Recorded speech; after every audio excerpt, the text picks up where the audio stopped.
Hai, Assalamualaikum warahmatullahi wabarakatuh dan selamat sejahtera. Apa khabar semua? Harap semuanya sihat walafiat. Baik, hari ini anda bersama dengan kumpulan saya akan membentangkan tajuk balasan dalam kontrak.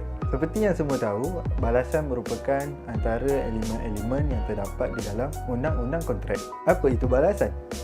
Balasan merupakan harga yang perlu dibayar oleh satu pihak untuk membeli janji tersebut. Terdapat 3 jenis balasan. Yang pertama, balasan eksekutori, balasan tersempurna dan juga balasan lampau. Balasan eksekutori ialah balasan yang terdiri daripada janji untuk membuat sesuatu pada masa hadapan. Ia merupakan janji yang dibuat tetapi belum ditunaikan. Manakala balasan tersempurna pula ialah balasan yang terdiri daripada janji untuk melakukan sesuatu yang telah dilaksanakan sepenuhnya. Balasan lampau merupakan janji yang dibuat untuk membalas suatu perbuatan yang telah pun dibuat atau telah dilaksanakan. Assalamualaikum, saya Muhammad Khorsh Ismail akan menceritakan tentang slide balasan 9 hingga 11. Basically, slide 9 hingga 11 menceritakan tentang prinsip am. Menurut Seksyen 26 Akta Kontrak 1990, jika tiada balasan terhadap perjanjian itu adalah terbatal. Tetapi, ada pengecualian terhadap prinsip am ini. Perjanjian itu boleh sah tanpa balasan jika ia bertulis dan didaftarkan di bawah undang-undang dan dibuat berdasarkan kasih sayang yang semula jadi. Kasih sayang semula jadi ini ada syarat-syarat dia untuk menentukannya. Yang pertama, perjanjian itu mestilah bertulis dan didaftarkan juga. Yang kedua, perjanjian itu mestilah dibuat berdasarkan kasih sayang yang semula jadi, bukan reka-reka. Dan yang ketiga, perjanjian itu mestilah dibuat berdasarkan hubungan yang karib antara pihak yang membuat janji itu. Seterusnya, mari kita lihat syarat 2 dan 3. Perjanjian sebegini selalunya merangkumi ahli-ahli keluarga yang dianggap mempunyai hubungan karib di antara satu sama lain. Hubungan karib di sini dianggap bergantung kepada keadaan masyarakat, adat-adat dan juga bangsanya. Terdapat juga 2 pengecualian kepada prinsip am balasan. Yang pertama ialah perjanjian untuk memberi pampasan kepada seseorang yang telah melakukan sesuatu sukarela untuk membuat janji adalah perjanjian yang sah. Yang kedua, perjanjian untuk memberi pampasan kepada seseorang penerima janji telah melakukan sesuatu perbuatan yang pembuat janji dipaksa di sisi undang-undang untuk membuatnya sendiri. Misalan kepada hal keadaan 1 di mana Nadia ni menjumpai dompet Victoria dan mengembalikan dompet tersebut kepada Victoria. Victoria pun berjanji akan memberi RM50 kepada Nadia dan ini merupakan satu kontrak. Walaupun Nadia tidak memberi apa-apa balasan kepada janji yang dibuat oleh Victoria kerana perbuatan Nadia menjumpai dompet Victoria itu merupakan satu perbuatan secara sukarela. Seterusnya, Seksyen 26(b) hal keadaan 2 iaitu perjanjian untuk memberikan pampasan kepada seseorang yang telah melakukan sesuatu perbuatan yang pembuat janji itu boleh dipaksa di sisi undang-undang untuk melakukannya sendiri. Okey, contohnya Aish ni dia menjaga anak kecil Ainul dan Ainul pula berjanji untuk membayar Aish belanja pemeliharaan anaknya itu. Okey, ini merupakan satu kontrak kerana perbuatan Aish menjaga anak kecil Ainul itu merupakan perbuatan yang Ainul boleh dipaksa di sisi undang-undang untuk melakukannya sendiri.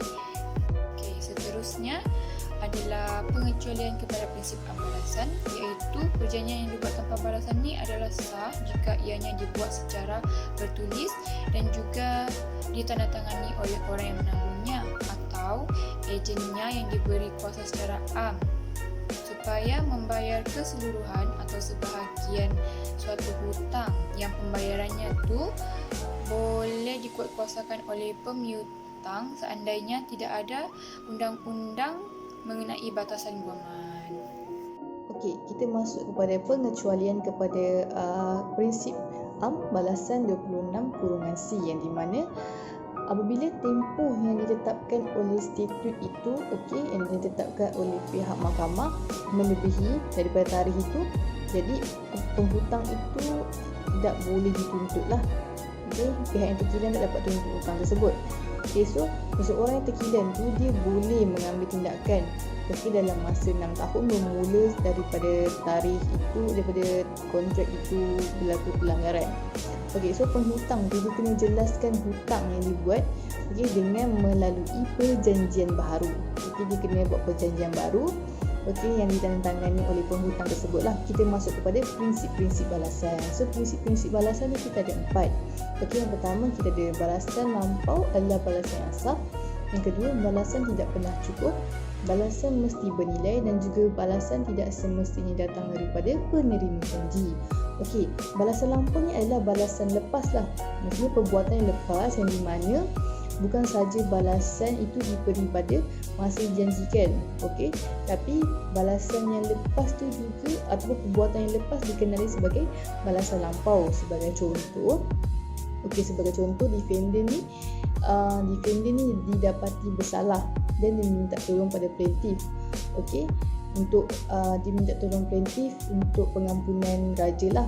Okey, so plaintiff ni pun bantu defendant dengan bersusah payah. Untuk dapatkan pengampunan tu. Apabila dia dah dapat pengampunan tu, okey, defendant ni janji pada plaintiff yang dia akan bayar 100, contohlah RM100 kan dia akan bayar kepada plaintiff. So perbuatan yang dibuat oleh plaintiff ini memberi balasan kepada defendant tersebut. So defendant tu dia perlu bagi balik dia kena maksudnya macam menaikkan balik apa yang dicakap berdasarkan perbuatan lepas yang dibuat oleh plaintiff tersebut. Itu yang dikenali sebagai balasan lampau adalah balasan yang sah. Hai, kita teruskan pula dengan tajuk kecukupan balasan. Menurut Akta Kontrak 1950, sesuatu balasan tersebut tidak perlu cukup atau berpada. Okey, sesuatu perjanjian antara dua pihak takkan terbatal jika hanya dengan alasan sesuatu balasan tersebut tidak cukup. Sebagai contoh, RM1 sahaja dah boleh dijadikan sebagai satu balasan walaupun dia hanya RM1 yang kita kata jumlah kecil. Okey, contoh yang seterusnya adalah contoh kes antara Awang dan juga Ali. Awang ingin meminta bantuan Ali untuk mencari seekor kucing. Bila Ali jumpa kucingnya, Awang akan memberi RM2 sebagai balasan. Okey, bila Ali jumpa kucing tersebut, Ali akan dapat RM2 daripada Awang. Walaupun RM2 tu nampak sedikit, tapi ya tetaplah balasan. Saya Ahmad Isyad akan menyambungkan perkara yang Zati katakan. Okey, ujian untuk menentukan balasan mesti mempunyai nilai adalah adakah pihak yang mengatakan dia telah memberi balasan itu membuat lebih daripada dia terikat di dalam kontrak dengan pihak satu lagi. Maksudnya di sini pihak yang mengatakan dia telah memberi balasan itu, adakah dia telah membuat lebih untuk menuntutkan balasan di dalam kontrak. Okey, kalau dia telah membuat lebih daripada apa yang kontrak katakan, dia boleh pihak yang mengatakan memberi balasan itu boleh menuntut lebih daripada pihak yang satu lagi. Okey, contoh kes adalah pada slide 34 balasan nota 4 Stick lawan Merrick 18-9. Secara ringkas, mahkamah memutuskan bahawa janji yang mereka buat itu tidak terikat kerana anak-anak kapal itu dalam kontrak mereka telah mengatakan bahawa ada kerja yang lebih mereka akan buat.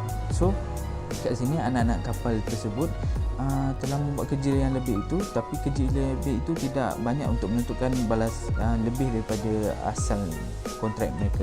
Okey, kes seterusnya slide muka surat 35 Hadley lawan Posobi 1857. Secara ringkas juga mahkamah telah memutuskan bahawa janji itu adalah mengikat. Okey, kat sini kerana anak-anak kapal itu telah memberikan lebih daripada apa yang di dalam kontrak mereka. Di dalam situasi ini adalah sangat berbahaya untuk mengundikan kapal itu di laut tanpa kendalian yang sempurna. So disebabkan anak-anak kapal yang lari tersebut telah membuat banyak kerja kosong, so anak-anak kapal yang kerja kosong yang tinggal itu kena dibuat oleh anak-anak kapal yang lain. Dari situ mereka telah membuat kerja yang lebih banyak. Jika mereka telah membuat kerja yang lebih banyak daripada asal kontrak mereka boleh menuntut balasan tersebut daripada kapten. Okey, seterusnya adalah balasan tidak semestinya datang dari penerima janji. Okey, hal ini jelas disebut oleh Seksyen 2 di Akta Kontrak yang menyatakan bahawa balasan itu boleh diberi oleh penerima janji atau mana-mana yang lain. Okey, contoh kat sini saya beri adalah Noh berjanji dengan saya untuk memberi 300 jika dia menghantarnya ke Terengganu. So saya meminta Korish untuk menghantar Noh ke Terengganu, tetapi Noh tidak membayar saya, tapi sebenarnya balasan itu telah dibalas melalui Korish. So Noh semestinya membayar saya 300 itu walaupun bukan saya yang menghantar Noh ke Terengganu. Saya menggunakan Korish, melalui Korish saya telah menggunakan Korish untuk menghantarkan Noh, tapi janji itu telah dibalas. Sekian saja pembentangan daripada kumpulan kami untuk tajuk balasan. Harap semua jelas dan faham. Sekiranya ada sebarang pertanyaan boleh ajukan kepada kami. Jadi stay tune, selepas ni kita ada game. Jadi harap semua boleh turut serta. Jadi sekian saja untuk setakat ni. Saya dahului dengan ucapan wabillahi taufiq wal hidayah. Wassalamualaikum warahmatullahi wabarakatuh dan selamat berpuasa.